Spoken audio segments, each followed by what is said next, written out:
Tell me, when was the last time you gave in to your body and wasted your day? Yes, you know the moment I'm talking about. 5 a.m. The alarm goes off, and you negotiate with yourself. Just one more minute. Then you wake up, and it's 9 o'clock. That day wasn't stolen from you. You gave it away. Let me ask you a question no one has ever asked you before. Who rules your life? You, or a version of you controlled by a fleeting desire? Most people think discipline is a punishment, deprivation. That a disciplined person's life is gray and dry. But they confuse two things: prison and order.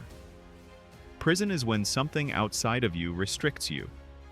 Order is when you restrict what restricts you. The difference is everything. Part 1. The body. Roosevelt was sick. A frail child, asthma, a body that wouldn't obey. So what did he do? He refused to accept it. He decided to build the body he wanted, instead of living in the body he'd inherited. Every day, without exception, without compromise, because he understood something simple. Every time you force your body to do what it doesn't want to, you strengthen the part of you that decides. And every time you give in, it gets harder the next time. Lou Gehrig, 2,130 consecutive games, with broken hands, with pain he never spoke of. No one asked, "How are you?" He just played. Because the body is at the service of the will, not the will at the service of the body. Think about your morning. No, yesterday's morning, specifically. The first hour of it. What was it like? Because the first hour of your day is a declaration of who you are. The attack on dawn is not a metaphor. It is a test. If you wake up and obey the alarm, you prove to yourself that you're the one in charge. If you negotiate and lose, you've also proven something, but something different. And habits, technology, food, the screen before bed. Which one controls you without you even realizing it? Don't answer too quickly. Think. Because modern slavery doesn't come with shackles on your wrists. It comes with a notification on your screen, with a package in the fridge, with a habit you thought was you, but isn't. Part 2. Mood. But your control over your body isn't enough, because there are people who are athletic, organized, punctual, and at the critical moment, they crack. They lose their composure.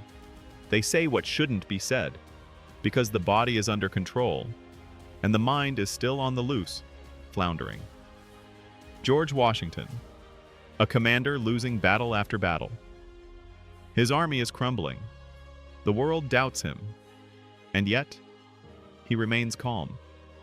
Not because he doesn't feel anything, but because he decided not to let his emotions do the talking. There's a difference between feeling anger and being ruled by anger. Washington felt everything. He yielded to nothing. Perfectionism, that hidden enemy. I won't publish until it's perfect. I won't start until the plan is complete. I won't speak until I'm ready. Months go by, years go by, and perfectionism was nothing more than fear disguised as professionalism. True discipline isn't waiting until something is complete. Discipline is perseverance, even if it's imperfect. Because something imperfect that's been done always trumps something perfect that exists only in your head. And there's a gap, one you must bridge, between the moment an emotion hits you and the moment you act. 1 second, 1 breath, 1 question. Is this my decision or my mood's decision? That small gap is the difference between a reaction and a decision, between a person ruled by emotions and a person above them. Part 3. The spirit. We've reached a level not taught in productivity books, because the discipline we've discussed so far can be selfish. I control my body to succeed. I control my emotions to win. But the true pinnacle is when discipline is for something greater than yourself. Antoninus Pius. He ruled Rome for 23 years, without wars of expansion, without scandals, without displays of power. History doesn't say much about him, and that, exactly, is what he wanted. The leader who doesn't need to be mentioned, because his self-confidence needs no confirmation from others. The highest form of discipline is not to take, it is to let go. Washington resigned from the army at the height of his power. At the very moment he could have become king, he chose to return. Because he understood, he who cannot relinquish power is the one possessed by it. And kindness, yes. Discipline doesn't mean being your own enemy. Work harder, sleep less, be tougher. That's not discipline, that's violence. True discipline is like a coach who loves you. He pushes you because he sees what you're capable of. He comforts you because he sees what's causing you pain. And he doesn't let you lie to yourself. Be that coach to yourself.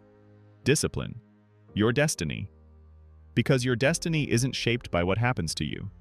It's shaped by what you do with what happens to you. And what you do starts from within, from a small decision, every morning. So, one question to take with you. What are you a slave to right now? That you imagine is a choice? Your body, your mood, your ego. Choose one area. Change one thing in it. Today. Because whoever owns themselves owns everything, and the rest are just details.